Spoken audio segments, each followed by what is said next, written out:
اعوذ باللہ من الشیطان الرجیم بسم اللہ الرحمن الرحیم رب اشرح لی صدری ویسر لی امری واحلل عقدۃ من لسانی یفقہوا قولی واجعل لی وزیرا من اہلی رب زدنی علما رب زدنی علما رب زدنی علما آمین۔ بسم اللہ الرحمن الرحیم۔ سورہ علق ہے جی، آیت نمبر 6 سے آج ہم نے پڑھنا ہے۔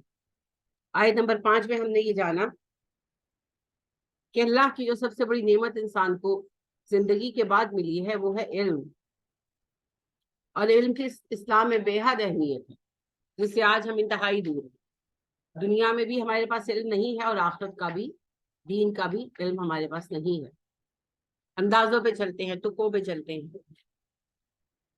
اتنی بیکار باتیں بعض اوقات سامنے آتی ہیں کہ افسوس ہوتا ہے۔ یعنی میں ایک سوال دیکھ رہی تھی جو کسی صاحب سے پوچھا گیا تھا، تو سوال پوچھنے والے کی مینٹیلٹی کی بات ہے نا کہ منی پلانٹ کو چھونے کے بعد کیا وضو کرنا ہوگا؟ کیوں؟ منی پلانٹ کیا ہے؟ یہ اتنی عجیب باتیں ہوتی ہیں۔ اسی طرح اور بہت سے آپ دیکھتے ہیں جی، جوتے پہننے کا اسلامی طریقہ، تو بیگ رکھنے کا اسلامی طریقہ، تو کیلا کھانے کا اسلامی طریقہ۔ بھئی غیر اسلامی طریقہ کون سا ہوتا ہے؟ تو بے شمار اس طرح کی بیکار باتیں جو ہیں آپ کو نظر آئیں گی، اور جو علم کا راستہ ہے وہ ہم نے ترک کر دیا، اور یہی زوال کا سبب۔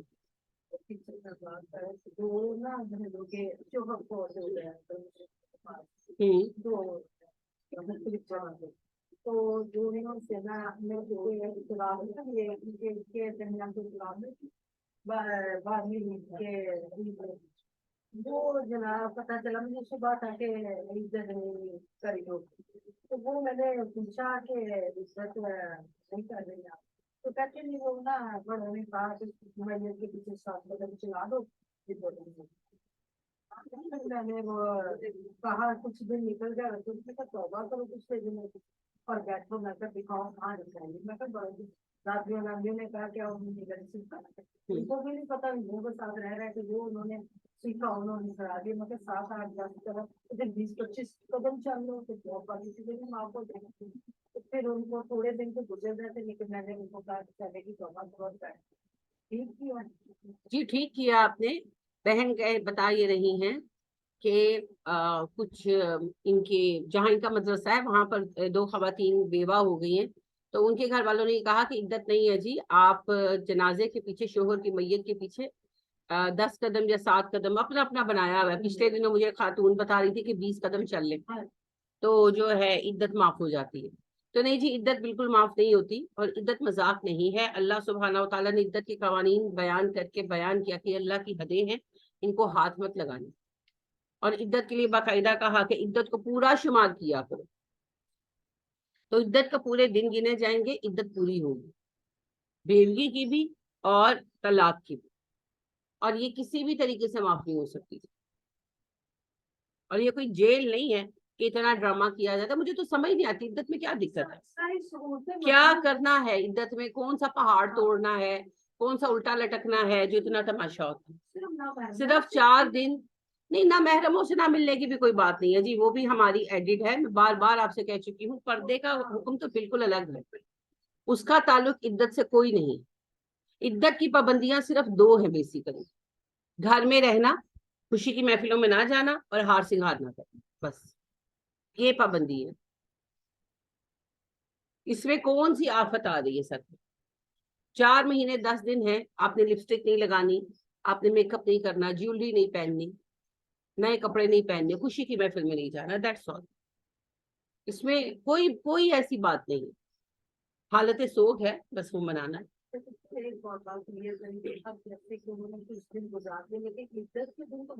عدت ان کی شوہر کی موت کے دن سے شروع ہوئی، تو اسی دن سے ہم 4 ماہ 10 دن کاؤنٹ کریں۔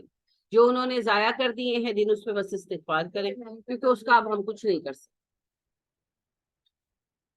اوہو، یہ نہیں ہم ہندوؤں کے ساتھ کچھ ہمارے اپنے اندر ہمارے نفس اس طرح کے کام کرنے کو تیار ہے۔ دیکھیے آمادہ تو بے شک نفس کرتا ہے، پر باتیں پھر آتی تو ہندوؤں سے ہی۔ یہ آپ کو پتا قریش میں بھی طریقہ تھا، قبیلوں کی اپنی اپنی رسمیں تھی نا۔ ایک جہاں شرک ہوتا ہے، بدعتیں ہوتی ہیں، تو وہاں ایک رنگ نہیں ہوتا، سب کے اپنے اپنے توہمات ہوتے ہیں۔ تو وہاں بھی بعض قبیلوں میں رسم تھی کہ میت کے پیچھے جاتی تھی اور وہ جو ہے نا مینگنیاں پھینکتی جاتی، بکری کی مینگنیاں نا، اور دوپٹے میں بھر دیتے تھے اور وہ پیچھے پیچھے چلتی جاتی تھی، ننگے پیر ننگے سر، اور وہ مینگنیاں پھینکتی جاتی، تو پھر بس یہ ہو گیا سو۔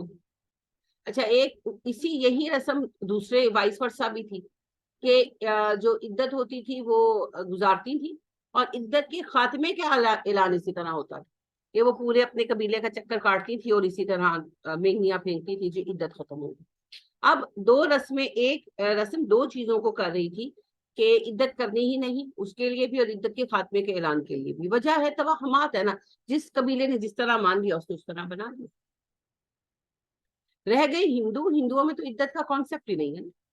ہندوؤں میں تو ہے، دو راستے ہیں ان کے، جو کتابیں ہیں، جو ان کے قرآن ہیں، ان کے مطابق یا تو ستی ہو جائے یا ان کے ساتھ جل کے مر جائے، اور یا پھر وہ ساری عمر ایک اینڈ لیس عدت کاٹے گی، نہ وہ کلر پہن سکتی ہیں، نہ وہ، پھر وہ ان کی پھر رسمیں الگ الگ ہیں۔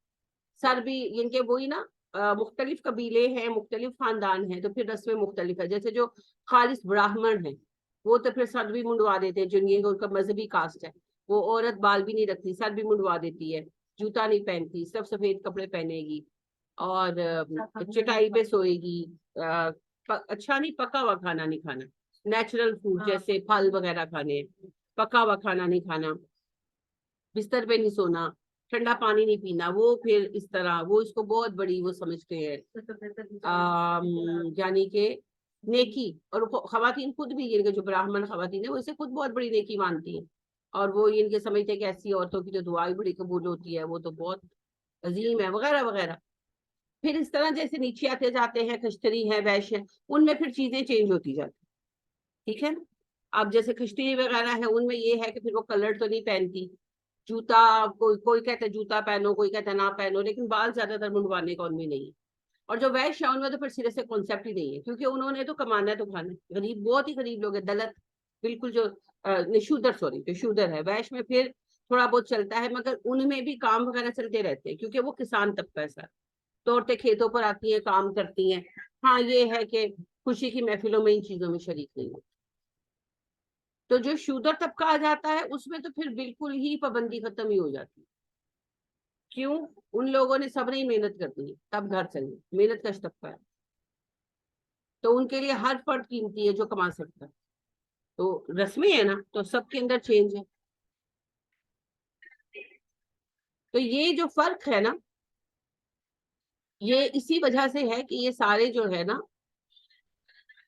مختلف طبقات ہیں، اور یہ جو ان کی رسمیں ہیں یہ مختلف نوعیت کی، تو ہم نے بھی انہی سے دیکھا دیکھی بہت کچھ لیا ہے۔ نفس تو بہرحال چاہتا ہی ہے، لیکن نفس کو بھی سہارا دینے کے لیے پھر کوئی بنیاد تو چاہیے نا، تو یہ رسمیں آئی تو بہرحال غیر مسلموں سے ہی ہیں ہمارے۔ ٹھیک ہے، کوئی بات نہیں، آپ نے کہہ دیا، کوئی حرج نہیں، آپ نے کہہ دیا، حرج نہیں ہے۔ لیکن ویسے میں آپ کو یہ بتا رہی ہوں، اور بہت دفعہ یہ بتا چکی ہوں، کہ پردے کا تعلق عدت کے ساتھ نہیں۔ عدت کا حکم یہی ہے جو میں نے بیان کر دیا۔ پردہ تو ایک مسلمان بچی کے لیے بالغ ہونے سے لے کر مرتے وقت تک کے لیے۔ تو اللہ رب کریم ہمیں ہدایت عطا کرے جی۔ اصل میں نے کل ہی آپ سے عرض کیا تھا کہ اللہ سبحانہ و تعالیٰ نے فرمایا وَمَا خَلَقْتَ الْجِنَّ وَالْإِنسَ إِلَّا لِيَعْبُدُونَ، ہم نے جن و انس کو اپنی عبادت کے لیے پیدا کیا۔ ہم نے عبادت اور عبادات کو باہم برابر کر دیا، حالانکہ عبادات ایک رہتا معاملہ ہے اور عبادت ایک رہتا معاملہ، ہم وہ فرق بھلا چکے۔ اسی لیے ہم صرف چند ریچولز جو ہمارے ہیں، چند ہماری ظاہری عبادتیں ہیں، نماز، روزہ، زکوٰۃ، ہم انہی کو عبادت مان کر مطمئن ہیں، حالانکہ عبادہ اللہ کی بندگی کا نام ہے۔ پوری زندگی ویسے گزارنا جیسے اللہ چاہتے ہیں۔ تو موت پر کیا ہوگا، پیدائش پر کیا ہوگا، غم پر کیا ہوگا، شادی پر کیا ہوگا، اللہ نے ہر چیز کو سٹینڈرڈائز کر دیا ہے۔ اس سٹینڈرڈ لائف کو اپنانا عبادہ ہے۔ یہ تصور مٹ گیا ہم، بدقسمتی کے ساتھ. تبھی تو ہم اس حال کو پہنچے.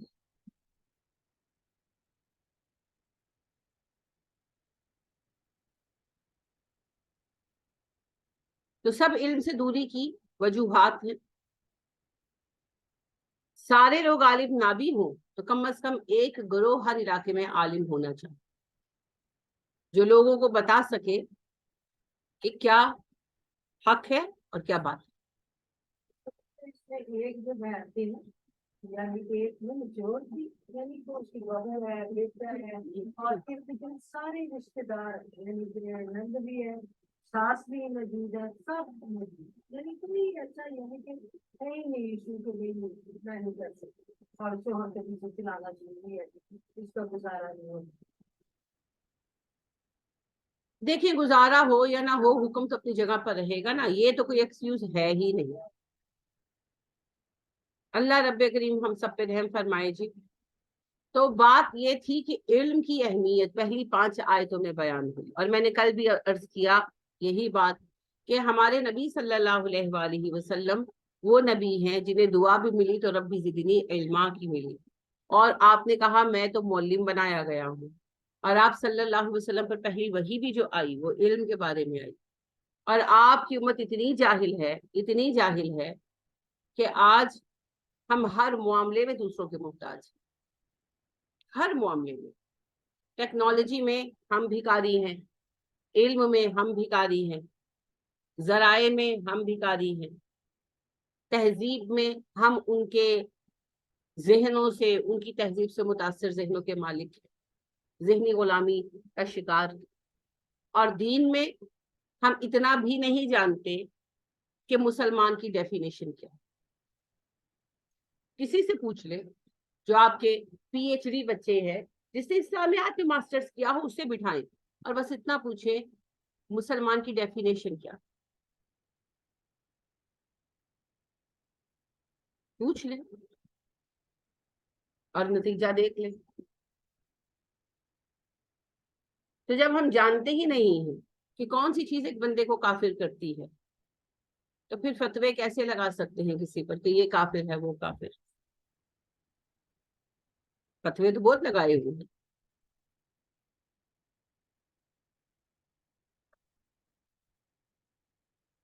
تو دین ہو یا دنیا ہر علم سے بے بہرا ہم ہیں اور پھر ہم یہ چاہتے ہیں کہ ہم دنیا کی لیڈنگ نیشن بن جائے. تو یہ نہیں ہوگا, یہ ہو ہی نہیں سکتا. اللہ کریم ہمیں توفیق عطا کرے حصول علم کی بھی, آمین. یہ 5 آیتیں پہلی وہی تھی, اس کے بعد جو باقی آیات ہیں وہ بعد میں آئیں. ٹھیک ہے, پورا پھر ایک خطبہ ہے. اللہ فرماتے ہیں کلا ہرگز نہیں, انا بے شک انسان لیطغی سرکشی کرتا ہے. لام تاکید ہے جی, طغا سے ہے. یطغی, طغا آپ کو پتا ہے سرکشی کو کہتے ہیں, طاغوت سے ہے یہ. ہرگز نہیں, بے شک انسان بہت سرکش ہے, انسان بہت سرکشی پر آمادہ ہو جاتا ہے. ان کے رآہو دیکھتا ہے وہ خود کو, استغنا بے نیاز. انسان سرکش ہو جاتا ہے, انسان کی فطرت ہے نا, انسان مزاجن ایسا ہے, ہماری فطرت میں نسیان اور اپنی خواہشات کو پورا کرنے کے لیے غلط صحیح کو بھی ہم بھول جاتے. لہٰذا اللہ کے قوانین کو بھلا کر, حدود کو بھلا کر ہم سرکشی کا رویہ اختیار کرتے. ہم وہ کرتے ہیں جو ہم کرنا چاہتے, اور کچھ فطرت میں ہے انسان کی, جس بات سے روکا جائے وہ اس کی طرف زیادہ کھنچتا ہے. اور انسان کو ہمیشہ یہ لگتا ہے کہ وہ اپنی مرضی کا مالک ہے. بچپن سے آپ دیکھ لیں, جیسے ہی بچہ تھوڑا سا بڑا ہوتا ہے, میں خودی یہ شروع ہو جاتا ہے نا. تو وہ جو خودی ہے نا, وہ فالس خودی, ایک تو حقیقی خودی ہے اللہ عطا کر دے, لیکن ایک جو جھوٹی خودی ہے وہ انسان کو ساری عمر بے قرار دے. تحفہ مجھے انا کا یہ اچھا دیا گیا, مجھ کو میرے وجود سے الجھا دیا گیا. یہی معاملہ ساری زندگی انسان کو لگتا ہے مجھے کسی کی ضرورت نہیں. جھگڑوں میں بھی جملے ہوتے ہیں نا, میاں بیوی کو کہتا ہے میں تیری کوئی ضرورت نہیں,